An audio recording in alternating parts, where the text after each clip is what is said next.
South India Shopping Mall, The Wedding Mantra, Sarikotta Wedding Collection, South India Shopping Mall.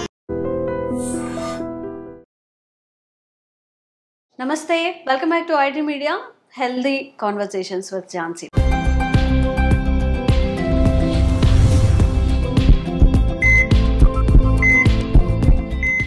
Programme కి అందరికీ స్వాగతం. So ఈ రోజు skin care routine ఎలా ఉండాలి, మనం పింపుల్స్ వచ్చినప్పుడు ఊరికే అలా గిల్లేస్తూ ఉంటాం కదా, దానివల్ల ఎలా ఏంటి మన ఫేస్కి ఎలాంటి డ్యామేజ్ జరుగుతుంది, ఇంకా కొన్ని స్కిన్ రొటీన్ టిప్స్ తెలుసుకునే ప్రయత్నం చేద్దాం. సో మనం ఈరోజు మెడికవర్ హాస్పిటల్లో ఉన్నాము. డాక్టర్ విజయశ్రీ గారు మనతో ఉన్నారు, డెర్మటాలజీ స్పెషలిస్ట్. మాట్లాడేద్దాం. నమస్తే మ్యామ్. నమస్తే అండి. సో మ్యామ్, అసలు స్కిన్ కేర్ రొటీన్ కోసం యూట్యూబ్లో మనం జస్ట్ అలా ఒక సెర్చ్ చేసామంటే కొన్ని వందల వీడియోస్ వస్తూ ఉంటాయి. సో క్వాలిఫైడ్, నాన్ క్వాలిఫైడ్ అందరూ కూడా ఏవో ఒకటి చెప్తూ ఉంటారు. యాజ్ అ డెర్మటాలజీ స్పెషలిస్ట్గా మీరు అసలు స్కిన్ కేర్ రొటీన్ అనేది ఎలా ఉండాలి అనేది అంటే ఏం చెప్తారు? స్కిన్ కేర్ రొటీన్లో ముఖ్యంగా ఉండాల్సింది ప్రతి ఒక్కరి స్కిన్ కేర్ రొటీన్లో sunscreen and moisturiser. At least బయటకు వెళ్ళినప్పుడైనా ఖచ్చితంగా సన్ స్క్రీన్ అయితే యూజ్ చేయాలి. సో తర్వాత వచ్చేసి moisturiser. So based on like skin type మనం సన్ స్క్రీన్లో మాయిశ్చరైజర్ సెలెక్ట్ చేసుకోవాల్సి ఉంటుంది. ఇప్పుడు ఏంటంటే మనకి wide varieties of sunscreens అవైలబుల్గా ఉన్నాయి. అంటే లైక్ ఆయిలీ ఫేస్ వాళ్ళకి very thin water based sunscreens, water based gel based moisturisers ఇవన్నీ అందుబాటులో ఉన్నాయి. ఆయిలీ స్కిన్ వాళ్ళైతే వాటర్ బేస్డ్ జెల్ టైప్లో ఉండే సమ్ మాయిశ్చరైజర్స్ని యూజ్ చేయొచ్చు. తర్వాత వచ్చేసి సన్ స్క్రీన్స్ కూడా like water based aqua like lotions లాంటివి. సో అలాంటి sunscreen very thin sunscreens కూడా అవైలబుల్గా ఉన్నాయి.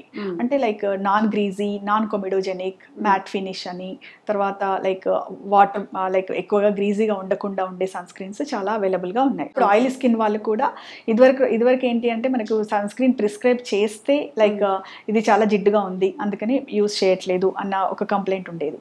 సో ఇప్పుడు ఏంటి అని అంటే మనకి wide varieties of sunscreens, అంటే మనకి యాక్సెప్టెన్సీ బాగా ఉండే సన్ స్క్రీన్స్ కూడా అవైలబిలిటీకి వచ్చాయి. సో అందుకని ఆయిలీ స్కిన్ ఉన్నా సరే ప్రతి ఒక్కరు సన్ స్క్రీన్, మాయిశ్చరైజర్ కంపల్సరీగా వాడాలి. డ్రై స్కిన్ ఉన్న వాళ్ళైతే కొంచెం cream based, moisturiser based sunscreens కూడా దొరుకుతున్నాయి. దాంతోపాటు ఫస్ట్ మాయిశ్చరైజర్ అప్లై చేసేసి సన్ స్క్రీన్ యూజ్ చేసుకోవడము. తర్వాత వచ్చేసి లైక్ మా కాంబినేషన్ స్కిన్ ఉన్న వాళ్ళకి కూడా like cream based sunscreens, moisturisers, so అవి కూడా like dry to combination skin వాళ్ళకి కూడా అవైలబుల్గా ఉన్నాయి. వాళ్ళ స్కిన్ టైప్ని బట్టి మనం సెలెక్ట్ చేసుకోవాలి. దాంతోపాటు face washes. So face washes వచ్చేసి మనకి ఆయిలీ స్కిన్ ఉన్న వాళ్ళైతే సాలిసిలిక్ యాసిడ్ బేస్డ్ ఫేస్ వాషెస్ని, బెంజల్ పెరాక్సైడ్ బేస్డ్ ఫేస్ వాషెస్ని యూజ్ చేయొచ్చు. So very dry skin or sensitive skin ఉన్న వాళ్ళు మాత్రం లైక్ అలాంటి ఫేస్ వాషెస్కి దూరంగా ఉండడము. Plus water like gentle cleansers దొరుకుతాయి, అంటే సోప్ ఫ్రీ క్లెన్సర్స్, అంటే ఇలాంటి యాక్టివ్ ఇంగ్రీడియంట్స్ ఏవి లేనటువంటి like salicylic acid, benzoyl peroxide, glycolic acid ఇలాంటివన్నీ లేని ఫేస్ వాషెస్ కూడా ఈజీగా అవైలబుల్గా ఉన్నాయి. సో వాటిని యూజ్ చేసుకోవాలి డ్రై టు సెన్సిటివ్ స్కిన్ ఉన్న వాళ్ళు. సో ఈ face washes, sunscreen, moisturiser అనేది మనకు స్కిన్ కేర్ రొటీన్లో కంపల్సరీగా ఇంక్లూడ్ చేసుకుంటే బెటర్. సో దాంతోపాటు మనకు కొంతమందికి స్పెషల్ రిక్వైర్మెంట్స్ ఉంటాయన్నమాట. వాళ్ళకి టూ ఆయిలీ స్కిన్ ఉన్నప్పుడు మనకి ఇప్పుడు నియాసినమైడ్ సీరం ఉంది, అది కొంచెం ఆయిల్ కంట్రోల్ కూడా యూజ్ అవుతుంది. దాంతోపాటు మనకి సాలిసిలిక్ యాసిడ్ బేస్డ్ క్రీమ్స్ కూడా ఉంటాయి, లో పర్సంటేజ్ ఆఫ్ క్రీమ్స్ని. సో వాటిని యూజ్ చేయడము. ఆ తర్వాత వచ్చేసి పింపుల్స్ వచ్చినప్పుడు వాళ్ళకి పింపుల్స్ తగ్గించడానికి బెంజల్ పెరాక్సైడ్ బేస్డ్ క్రీమ్స్ కానీ లైక్ అడాప్లిన్ బేస్డ్ క్రీమ్స్ని కానీ యూజ్ చేయడము.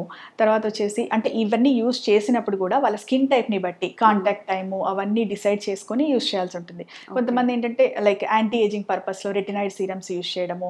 సో మనకి బేసిక్ అయితే sunscreen, moisturiser, face wash, దాంతోపాటు యాడాన్స్ లాగా మన ఇండివిజువల్ రిక్వైర్మెంట్ని బట్టి మన స్కిన్ కేర్లో ఇంక్లూడ్ చేసుకుంటే బెటర్. ఓకే. దాంతోపాటు నాట్ ఓన్లీ క్రీమ్స్, లోషన్స్ అనే కాదు, మనకు స్కిన్ కేర్ అనగానే మనం ఓవరాల్గా హెల్దీగా ఉంటేనే స్కిన్ హెల్దీగా ఉంటుంది. కాబట్టి మనకి avoidance of junk food and eating healthy food and drinking proper amount of water, at least 2.5 liters of water per day, and avoiding stress, excessive స్ట్రెస్ని అవాయిడ్ చేయడము, ఫిజికల్గా యాక్టివ్గా ఉండడము, లైక్ ఎక్సర్సైజెస్, యోగా అలాంటివి చేసుకోవడము, like green leafy vegetables, like foods like fruits, dry fruits, ఇవన్నీ మన ఫుడ్లో లైక్ ప్రోటీన్ రిచ్ ఫుడ్స్ ఇవన్నీ మన ఫుడ్లో ఇంక్లూడ్ చేసుకున్నప్పుడు కూడా మీకు ఎక్స్ట్రా గ్లో ఫ్రమ్ ఇన్సైడ్ అనేది వస్తుంది. ఓకే. సమ్మర్ అయిపోయింది, మళ్ళీ మనం రైనీ సీజన్లోకి వచ్చేస్తున్నాము. ఇప్పుడు ఈ సమ్మర్ కేర్ ఒకలా ఉంటుంది, రైనీ సీజన్ కేర్ ఒకలా ఉంటుంది కదా. ఈ వర్షాకాలంలో మన స్కిన్ కేర్ అనేది కానీ చూసింగ్ ఆఫ్ ఈ మాయిశ్చరైజర్ ఇవన్నీ కూడా ఎలా చూస్ చేసుకోవాలి? యాక్చువల్లీ రైనీ సీజన్ అప్పుడు ఏంటంటే కొన్నిసార్లు బాగా హ్యూమిడ్గా ఉంటుంది అట్మాస్ఫియర్, కొన్నిసార్లు ఏంటంటే డ్రైగా ఉంటుంది, చేంజ్ అవుతూ ఉంటుంది. సో మనకి హ్యూమిడ్గా ఉన్నప్పుడు ఏంటంటే ఆయిలీ స్కిన్ ఉన్న వాళ్ళకి కొంచెం ఎక్కువగా లైక్ హ్యూమిడిటీ వల్ల కొద్దిగా పింపుల్స్ వచ్చే ఛాన్సెస్ అలాంటివన్నీ ఉంటాయి. అప్పుడు మరి కొంచెం థిన్గా ఉండే మాయిశ్చరైజర్స్ని యూస్ చేయడము, జెల్ బేస్డ్ మాయిశ్చరైజర్స్ని యూస్ చేసుకోవడము, తర్వాత ఆయిల్ కంట్రోల్ ఫేస్ వాషెస్ని వాడడము, జెల్ బేస్డ్ సన్ స్క్రీన్స్ని యూస్ చేసుకోవడము, ఇలాంటి జాగ్రత్తలను తీసుకోవాలి. ఎస్పెషల్లీ మనము వర్షంలో తడవడానికి ఎనీ టైం కొంచెం ఛాన్స్ ఉండొచ్చు కాబట్టి అప్పుడు water resistant and sweat resistant, especially same sunscreen will be like sweat resistant and waterproof. So those sunscreens అనేవి ప్రిఫర్ చేయాలి. ఎందుకంటే మనం సన్ స్క్రీన్ వేసుకొని వెళ్ళగానే మనం ఒకవేళ రెయిన్లో డ్రెంచ్ అయితే అది వాష్ అవుట్ అవ్వకుండా ప్రొటెక్షన్ ఉంటుంది. సో తర్వాత డ్రై స్కిన్ ఉన్న వాళ్ళైతే వాళ్ళకి అంత గ్రేట్ డిఫరెన్స్ ఏమీ పడదు. సో వాళ్ళకి ఏంటంటే వాళ్ళకి కొంచెం ఇంకా మనకి వెదర్ డ్రైగా ఉన్నప్పుడు వాళ్ళ స్కిన్ బాగా డ్రై అవ్వడము, అలాంటప్పుడు కొంచెం థిక్గా ఉండే మాయిశ్చరైజర్స్ని లైక్ నాన్ కొమెడోజెనిక్ మాయిశ్చరైజర్స్ అంటే అవి కూడా మనకి వెరీ థిక్గా ఉండే మాయిశ్చరైజర్స్ యూజ్ చేసినప్పుడు పింపుల్స్ రావడానికి అవకాశం ఉంటుంది. కాబట్టి సో డ్రై స్కిన్ నుండి మళ్ళీ పింపుల్ ప్రోన్నెస్ కూడా ఉంది అని అంటే వాళ్ళు ఖచ్చితంగా నాన్ కొమెడోజెనిక్ నాన్ గ్రీజీ సన్ స్క్రీన్స్ని కొంచెం థిక్గా ఉండేవి సెలెక్ట్ చేసుకోవడం అనేది ఇంపార్టెంట్. సో దాంతోపాటు వాళ్ళు ఫేస్ వాషెస్ని కూడా వాళ్ళ స్కిన్ టైప్ డెఫినెట్లీ సీజన్ మారినా కూడా వాళ్ళ స్కిన్ టైప్ని బేస్ చేసుకొని సీజన్కి అనుగుణంగా మనము ప్రోడక్ట్స్ని సెలెక్ట్ చేసుకోవాలి. మ్యామ్, ఈ పింపుల్స్ని బాబ్ చేయడం, ఇప్పుడు ఏదైనా పింపుల్స్ వచ్చిందంటే దాన్ని గిల్లేస్తూ ఉంటారు, అక్కడ మళ్ళీ బ్లాక్గా ఫామ్ అవుతూ ఉంటుంది కదా, ఇది అవుటర్ కనిపించేది, లోపల ఎలాంటి డ్యామేజ్ జరుగుతుంది స్కిన్లో? పింపుల్స్ అనేవి చాలా మందికి ఏంటంటే కొంతమందికి అసలు వాళ్ళ ఫేస్ మీద ఒక పింపుల్ ఉండడం కూడా వాళ్ళకి ఇష్టం ఉండదు. సో ఫస్ట్ దాన్ని ఎలా ట్రీట్ చేసుకుందాము అని, లేకపోతే అది పోయేదాకా వెయిట్ చేద్దామా అనేది కూడా కొంతమంది అలా వెయిట్ చేస్తారు. కొంతమంది వచ్చేసి ఏంటంటే అది రాగానే నెక్స్ట్ మినిట్లో దాన్ని పాప్ చేయాల్సిందే. సో దాన్ని ప్రెస్ చేసేసి స్క్వీజ్ చేసేసి దాన్ని మన ఫేస్ పై నుండి కనిపించొద్దు, అది ఉబ్బెత్తుగా కనిపించకుండా చేస్తారనమాట.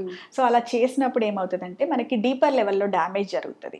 మనకి అది న్యాచురల్గా తగ్గితే మనకు చిన్న మార్క్తో పోయేది, మనం ఇట్లా స్క్వీజ్ చేసి కొంచెం ఇన్ఫ్లమేషన్ని క్రియేట్ చేసినప్పుడు అది హీల్ అయినప్పుడు మనకి ఏంటంటే మార్క్ పడడము, కొన్నిసార్లు స్కార్ లాగా పడడం కూడా అవుతుందన్నమాట.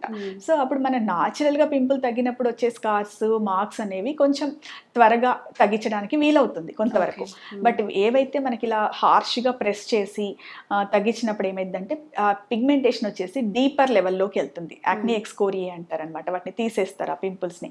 సో దాన్ని తగ్గించడానికి ఏంటి అంటే మనకు కొన్నిసార్లు క్రీమ్స్ కూడా సరిపోకపోవచ్చు, అప్పుడు కెమికల్ పీల్స్ అని దాని ద్వారా పడిన స్కార్స్ని లేజర్స్ ద్వారా మైక్రో నీడ్లింగ్ ద్వారా తగ్గించాల్సి వస్తుంది. That is like damaging our own skin అనమాట విత్ అవర్ ఓన్ హ్యాండ్స్.